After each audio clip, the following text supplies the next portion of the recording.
This is video number 22 in the Red Flags of a Narcissist series. Video 22 is red flag number 22, which is questionable sexual behavior and or cheating.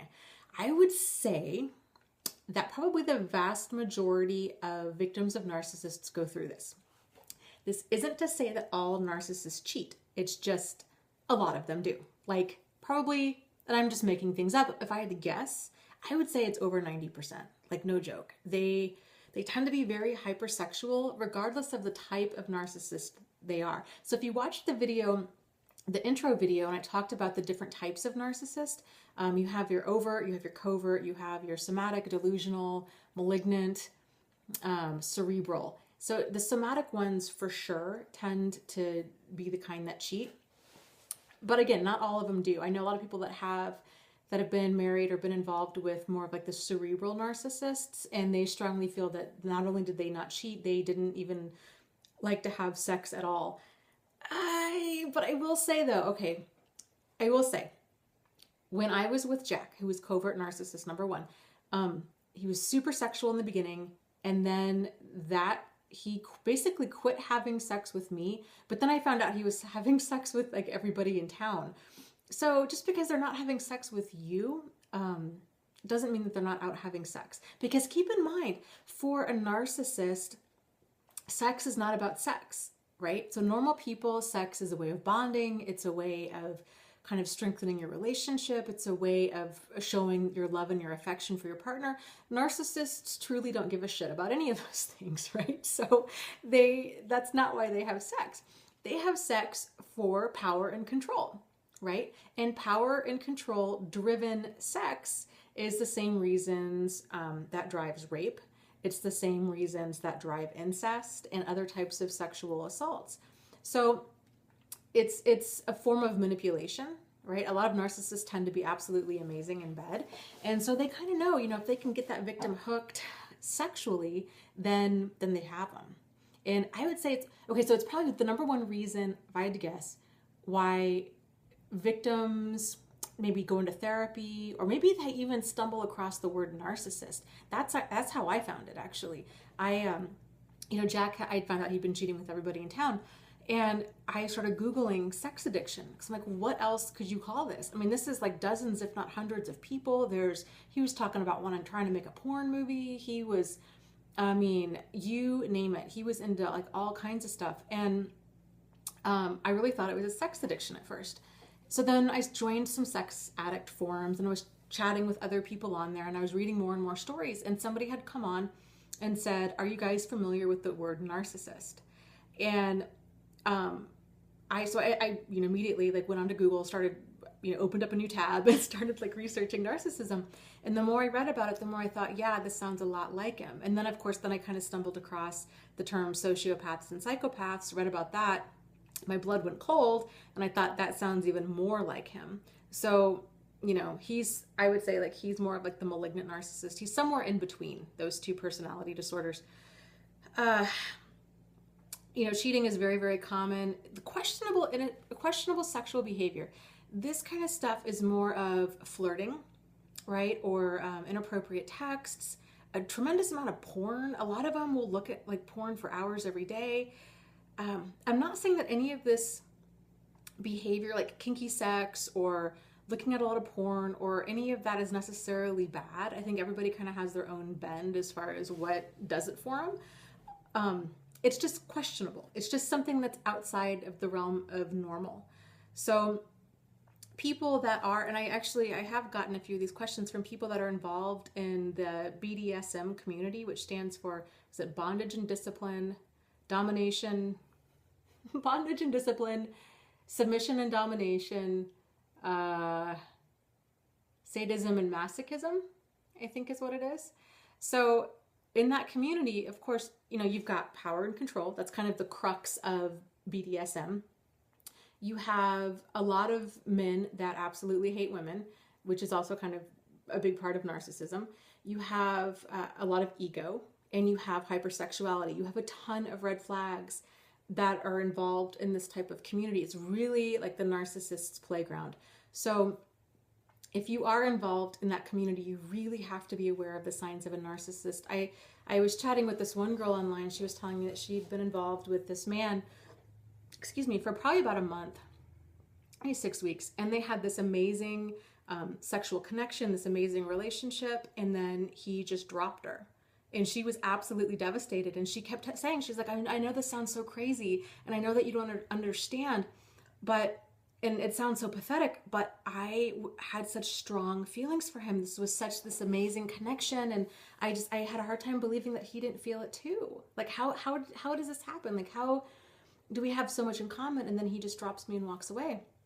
And I was trying to explain to her, like, this is narcissism. This is what they do. They will bring you up to the highest high, and then they will drop you down to the lowest low, and they will enjoy every moment of it because they love the thrill. It feeds their ego to be able to bring a person so high and then to pull that chair out from underneath them and bring them to that low low. And the more devastated you are, to them, it shows them the more you care. And so they just eat that up. So really, honestly, and I'll do another video on this, but one of the worst things that you can do with a narcissist is, well, for starters, to be honest with them, right? To tell them the truth, to tell them how much they've hurt your feelings, and to show them that you're really devastated, because odds are they're going to keep pushing you. It's not uncommon. I've worked with so many women that were just on the brink of suicide, and their narcissist just kept pushing them and pushing them.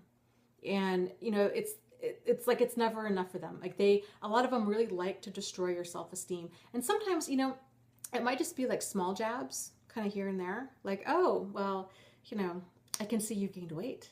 Or, oh, that dress looked really cute on you. Maybe 5 years ago when you were a little younger, little things like that. Or it can be outright, you know, for example, like with Jack, when I confronted him about all the cheating, I mean, I just was blown away. And one of the women that he had cheated on me with lived in the town, and when I finally got him to admit to it, he'd made a comment like, oh, well, could you blame me?